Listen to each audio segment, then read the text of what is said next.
So, who didn't already know this?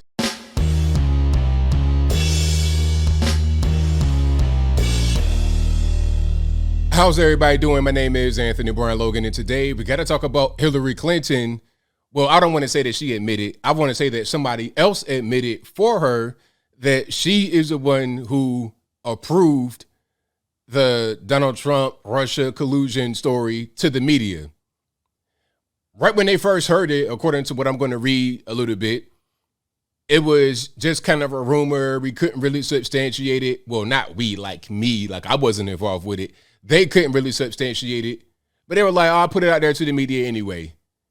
This was during the 2016 campaign, obviously, when Trump was running against Hillary Clinton.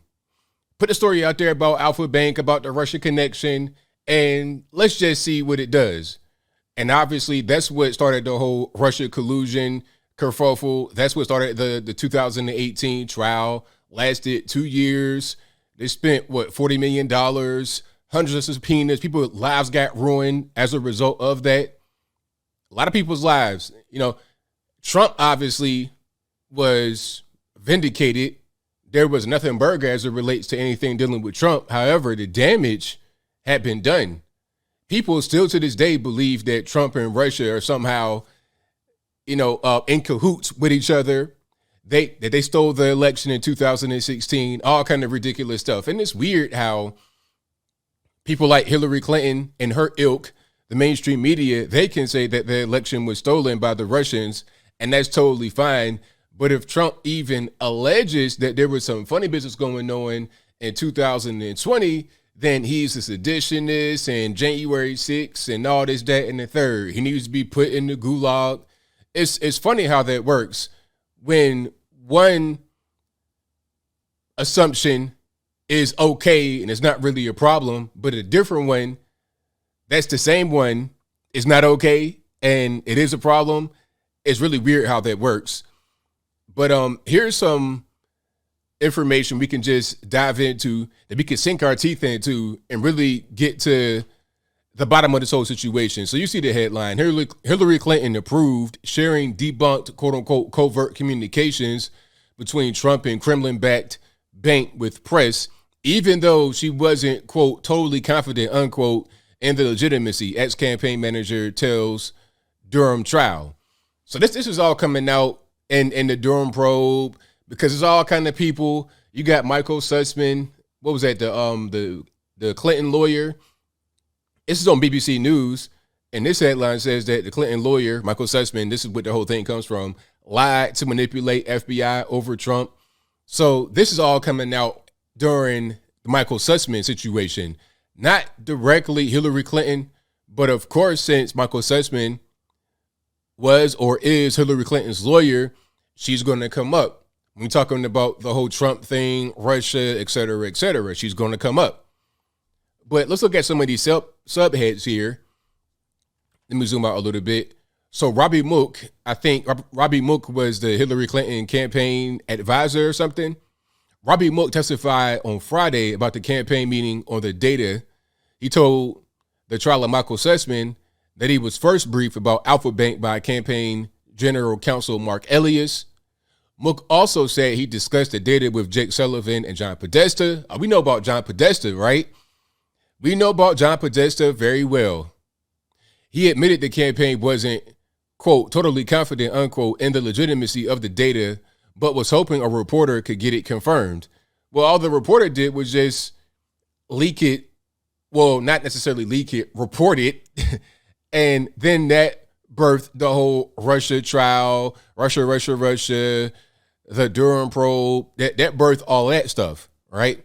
Sussman is accused of lying to the FBI about the fact that he was representing Clinton's 2016 campaign interests and that of another client. Now, let's pause just for a second. I'm not surprised at all that Hillary Clinton is the one who approved sharing of the whole Trump-Russia thing, because let's go back to 2008. I remember 2008 very well, because at the time I was an Obama supporter. I'm 24 years old at the time.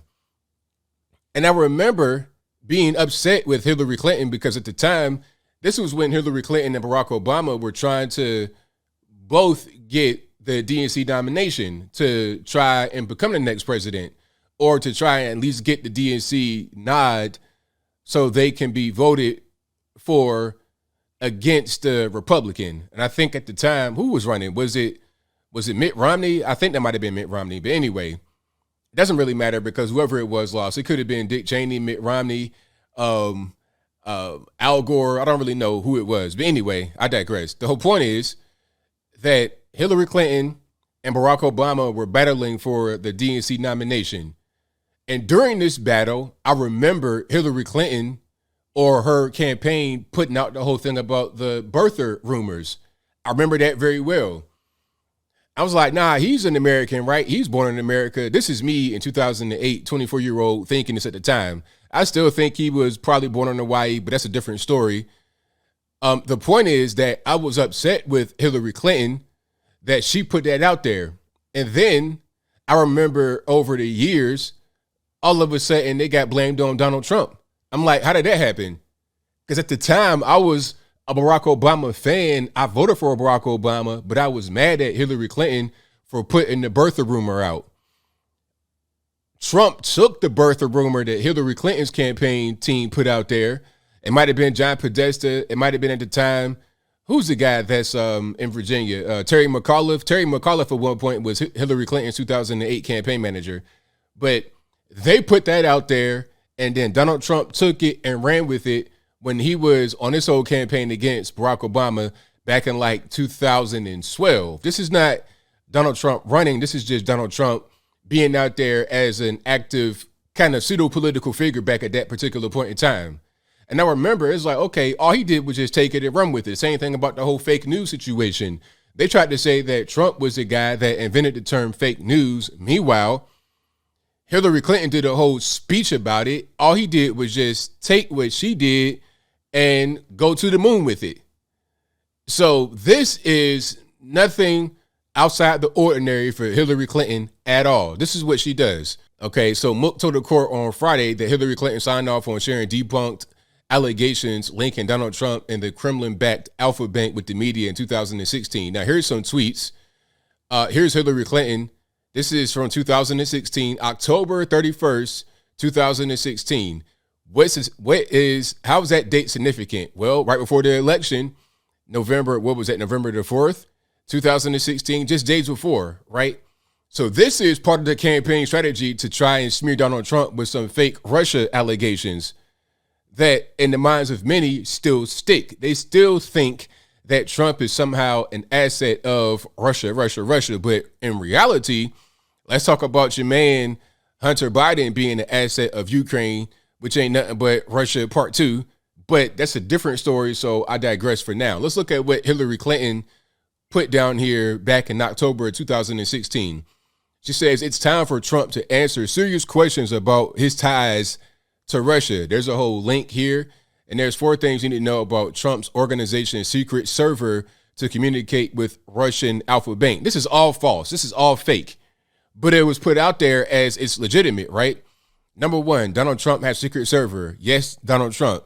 2, it was set up to communicate privately with a Putin-tied Russian bank called Alfa Bank. 3, when a reporter asked about it, they shut it down. Number 4, 1 week later, they created a new server with a different name for the same purpose. All fake. All 100% fake. Fan fiction. Total fan fiction. And they knew that it wasn't really confirmed, but they put it out there anyway because they wanted to use that for their own purposes. Now, obviously, it didn't work. They still lost, speaking about Hillary Clinton, but the purpose was to use this fake information to try and win. Here's the next one. Computer scientists have apparently uncovered a covert server linking the Trump organization to a Russian-based bank. There's a whole statement and everything, right? Completely fake. Now, here's a subhead to that. The court was also shown the infamous October 31st, 2016 message from Hillary saying computer scientists have apparently uncovered a covert server, et cetera, et cetera. And we now know that Hillary Clinton was the one with the server, right? With the bleach bit, with the emails and all that kind of stuff. And we're still getting emails and whatnot to come forward from that. Okay, not only Hillary Clinton, but also Hunter Biden, Joe Biden's son, all these weird emails on the laptop and everything. We know about the Huma Abedin, Anthony Weiner laptop. So This is just classic projection right here. 100% projection. There go Durham, of course. I won't read this entire article. I'll link to it in the box. A lot of it you already pretty much know. Durham and all these people, Podesta and Comey. You know about all these figures. But the whole point is that Hillary Clinton was the one who said, yeah, go ahead and put it out there. Now it's not been verified. No, we can't verify it, but put it out there anyway. Let somebody hear it. What that seems like to me is they were hoping that the information would leak to the media and that damage would be done and it would hurt Trump's chances of being able to succeed. And they do with any kind of consequences or fallout later. And they have all this, I guess you would say, cachet, this power in Washington, D.C. So they feel like they could do whatever they want. They're untouchable. That's what's going on here. But no surprise to me. As I close, I want to say this. Shout out to DC for being DC. It's corrupt. It's ridiculous. And this is not anything new. We didn't really learn much. All that we know is that what we had been saying for years and years and years has been confirmed. It's just like them coming out 2 years later talking about, oh, well, this drug does work. That drug does work. It's like, yeah, welcome to 2020. This is now 2022. You're about 2 years too late. With this whole thing right here, you're about 6 years too late. We knew that back then. We knew that back in 2016 that was fake. And we knew for sure after the whole Russia probe was over that it was fake. So welcome to the new millennium, informing us about things that we know to be fake that are fake. But I think I'll leave that right there for now. And what said you? How do you feel about all this information that's been put out there about Hillary Clinton and the Alpha Bank and the Russia? Did you already know that? Are you just now finding out that that is the case? Whatever your thoughts are, let me know in the comments below. You guys know where I stand. This is old information to us, but it's new information to quite a few normies. So spread it out there, friends, family, everybody else who needs to understand what's really going on here. Trump's not some kind of Russian oligarch or Russian adjacent person. He's not that. If anything, it's those on the left, your Hillary Clinton, John Podesta, James Comey, Hunter Biden. If anything, it's them that are the so-called Russian aligned people, not those of us on the right. But whatever your thoughts are, please let me know in the comments below. And that's all I got to say for this video. If you like what you heard, please comment, rate, share, and subscribe. Peace.